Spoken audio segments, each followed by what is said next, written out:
করছি, আমি সবার হাতে পায়ে ধরে ক্ষমা চাইতে আছি, আমার ক্ষমা করে না। আমি কোনদিন মায়ের আমি খাওয়াবো পড়াবো কাছে রাখবো সবকিছু করবো, কিন্তু মায়ের গায়ে কোনো হাত দিতাম না।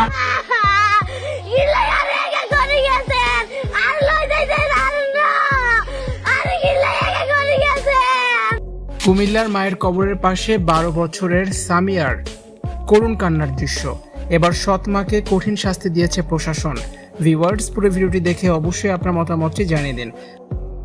কুমিল্লার লালমাই উপজেলার সৎ মায়ের অমানসিক নির্যাতনে অতিষ্ঠ হয়ে মায়ের কবরের পাশে বসে এক শিশুর অঝরে কান্নার ভিডিও সামাজিক যোগাযোগ মাধ্যমে ভাইরাল হয়। হৃদয় বিদারক এই ঘটনার পর নড়ে চড়ে বসেছে স্থানীয় প্রশাসন। আজ মঙ্গলবার দুপুরে অভিযুক্ত সৎ মাকে উপজেলা নির্বাহী কর্মকর্তার কার্যালয়ে ডেকে এনে কঠোর সতর্কতা ও মুচলেকা নেওয়া হয়েছে। ভুক্তভোগী শিশুটির নাম সামিয়া আক্তার, তার বয়স মাত্র 12 বছর।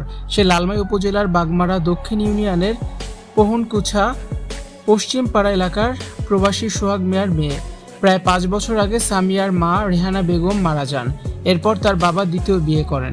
স্থানীয়দের অভিযোগ, বিয়ের পর থেকে সৎমা আয়েশা আক্তার সামিয়া ও তার 10 বছর বয়সী ছোট ভাইয়ের উপর নিয়মিত শারীরিক ও মানসিক নির্যাতন চালিয়ে আসছেন।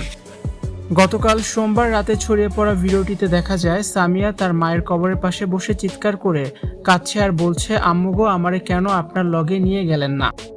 ভিডিওটি ভাইরাল হওয়ার পর লালমাই উপজেলা নির্বাহী কর্মকর্তা উম্মে তাহমিনা মিতু দ্রুত পদক্ষেপ নিয়েছেন। তার নির্দেশে আজ মঙ্গলবার দুপুরে শিশু সামিয়া এবং তার সৎমা আয়েশা আক্তারকে ইউএনও কার্যালয়ে হাজির করা হয়।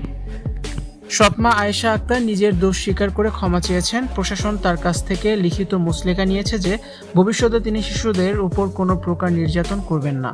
আগামী 1 মাস ওই পরিবারটিকে প্রশাসনের বিশেষ পর্যবেক্ষণে রাখা হবে।